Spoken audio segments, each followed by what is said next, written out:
Assalamualaikum warahmatullahi wabarakatuh. Selamat berjumpa anak-anak Umi yang soleh dan solehah. Bagaimana kabar puasanya? Semoga puasanya diterima oleh Allah Subhanahu wa taala. Alhamdulillahirabbil alamin wa bihi nasta'in ala umuri dunya waddin. Asyhadu an la ilaha illallah wa asyhadu anna Muhammadan abduhu wa rasuluh. Amma ba'd. Bertemu kembali bersama Ibu Srengada Herawati dalam pembelajaran bahasa Indonesia. Pada kesempatan kali ini, alangkah baiknya sebelum memulai pembelajaran, marilah kita bersama membaca basmalah. Bismillahirrahmanirrahim.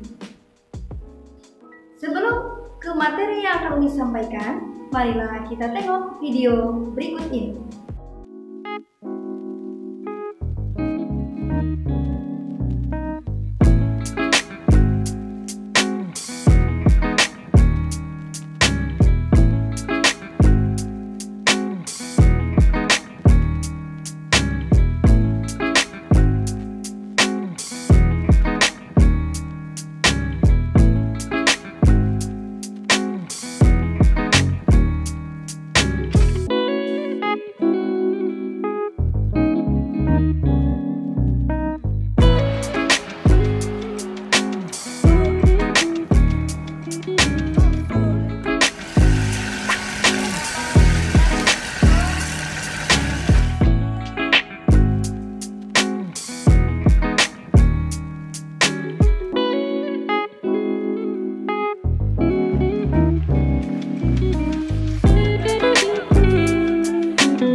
Nah, dari video tadi, mungkin apa yang ada di benak pikiran kalian?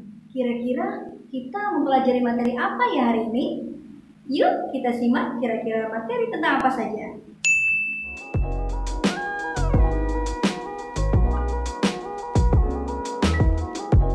Nah, anak-anak Umi yang soleh dan solehah, sekarang kita akan mempelajari tentang prosedur.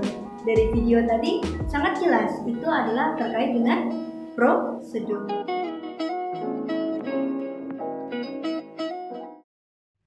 Apa itu teks prosedur? Teks prosedur adalah teks yang berisi tentang langkah-langkah atau tahapan-tahapan untuk melakukan sesuatu hal. Bisa yang dilakukan adalah sebuah kegiatan tertentu atau membuat sesuatu. Selanjutnya kita akan mengetahui apa saja tujuan dari prosedur. Tujuan dari teks prosedur yaitu membuat pembaca agar dapat melakukan atau membuat sesuatu dengan tepat. Apa saja struktur yang terdapat di dalam teks prosedur? Yuk kita lihat satu persatu. Teks prosedur terbagi menjadi 3 bagian. Yang pertama adalah bagian tujuan, di mana pada bagian tujuan dapat berupa judul, hasil akhir yang akan dicapai jika kita melakukan tahapan pada teks prosedur tersebut. Yang kedua adalah bagian material. Bagian material ini terkait dengan mengenai bahan, alat, atau material yang dibutuhkan, tetapi tidak semua teks prosedur memiliki bagian-bagian ini. Dan yang ketiga adalah bagian langkah-langkah. Pada bagian langkah-langkah ini berisi langkah-langkah yang harus diikuti untuk mendapatkan hasil yang sesuai dengan tujuan teks prosedur. Selanjutnya, kita akan mengetahui ciri-ciri kebahasaan dalam teks prosedur. Yang pertama adalah menggunakan kalimat perintah atau kalimat imperatif. Contohnya adalah seperti memasukkan air ke dalam wadah dan lain sebagainya. Dan yang kedua, menggunakan verba material seperti potonglah wortel, haluskan bumbu, dan lain sebagainya. Sedangkan yang ketiga, menggunakan kata penghubung seperti kemudian, setelah itu, selanjutnya. Bisa saja lagi menggunakan kata bilangan seperti 1, 2, 3, atau pertama, kedua, ketiga, dan lain sebagainya. Dan yang terakhir adalah yang keempat, menggunakan kata keterangan. Di dalam kata keterangan ini menjelaskan tentang waktu, berat, panjang, dan lain sebagainya.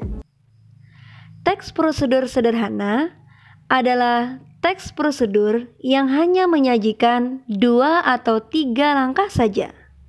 Contohnya, cara mematikan televisi, cara mengirimkan pesan melalui handphone. Berikut adalah contoh teksnya. Cara mengirimkan pesan melalui handphone. Pertama, cari ikon surat pada handphone. Kedua, tulislah pesan yang akan dikirim dan masukkan nomor tujuan. Ketiga, klik kirim dan pesan pun akan sampai kepada nomor tujuan.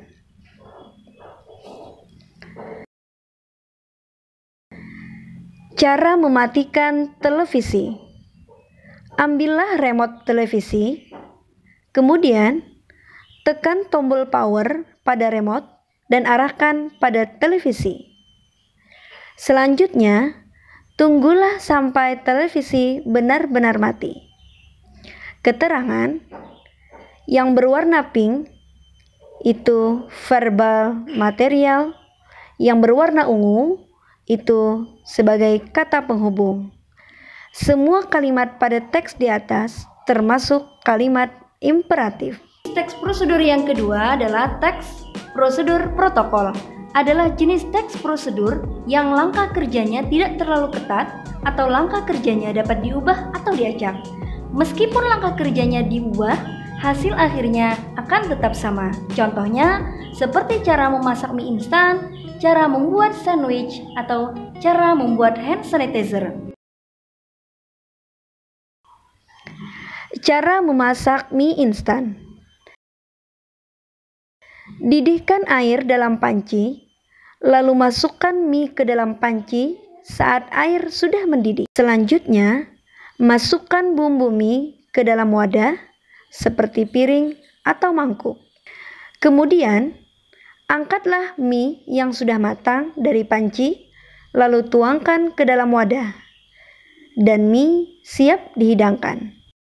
Sekarang, kita lihat ciri-ciri kebahasaan pada contoh teks prosedur protokol, cara membuat sandwich. Cara membuat sandwich. Material atau bahan-bahan seperti roti tawar, mayonaise, saus, tomat, keju, daun selada, telur goreng. Langkah-langkah. Pertama, Pangganglah 2 roti tawar hingga berwarna kecoklatan. Kedua, angkat roti dan olesi satu persatu roti dengan mayones atau saus. Ketiga, taruhlah daun selada, lalu lapisi lagi dengan tomat, keju, dan telur goreng di atasnya. Keempat, tutuplah dengan roti tawar yang sudah dipanggang. Kelima, sandwich siap dihidangkan. Keterangan yang berwarna pink itu adalah verba material, yang ungu adalah kata penghubung. Semua kalimat pada teks di atas termasuk kalimat imperatif. Jenis teks prosedur yang ketiga adalah teks prosedur kompleks. Adalah teks prosedur yang terdiri atas banyak langkah-langkah. Salah satu contohnya adalah cara mematikan komputer menggunakan Windows 8. Cara mematikan komputer menggunakan Windows 8. Langkah-langkah. Pertama, arahkan pointer mouse ke arah kanan bawah. 2. Pilih dan klik tombol setting. 3. Pilihlah icon power. Keempat, klik shutdown untuk mematikan komputer. Kelima, tunggulah komputer sampai benar-benar mati. Tangan yang bercetak warna pink itu disebut sebagai verba material, yang berwarna ungu sebagai kata penghubung. Semua kalimat pada teks di atas termasuk kalimat imperatif. Teks prosedur kompleks ini bertahap dan tidak dapat diacak langkah-langkahnya. Jika komputer atau laptop kalian menggunakan Windows 10, berikut tutorialnya. Cara mematikan komputer menggunakan Windows 10. Pertama, arahkan pointer mouse ke kiri bawah layar laptop. Kedua, klik icon Windows. Ketiga, klik icon power. Keempat, pilihlah shutdown untuk mematikan laptop. Kelima, tunggulah sampai laptop benar-benar mati. Nah, itu tadi sedikit penjelasan mengenai materi teks prosedur. Kira-kira apakah anak-anak Umi sudah mengerti? Semoga bisa dipahami ya. Dari berbagai macam materi terkait dengan teks prosedur tadi, bisa kita temui di lingkungan, baik itu teks prosedur yang sederhana, protokol, ataupun secara kompleks. Baiklah, demikian pembelajaran pada hari ini, semoga bermanfaat. Sebelum kita tutup, marilah kita bersama-sama membaca istighfar, hamdalah, dan doa kafaratul majelis. Astaghfirullahaladzim, alhamdulillahirabbil alamin, subhanakallahumma wa bihamdika, asyhadu an la ilaha illa anta, astaghfiruka wa atubu ilaik. Sebelumnya, mengucapkan terima kasih karena sudah menonton video pembelajaran ini. Semoga bermanfaat. Akhirul kalam. Wassalamualaikum warahmatullahi wabarakatuh.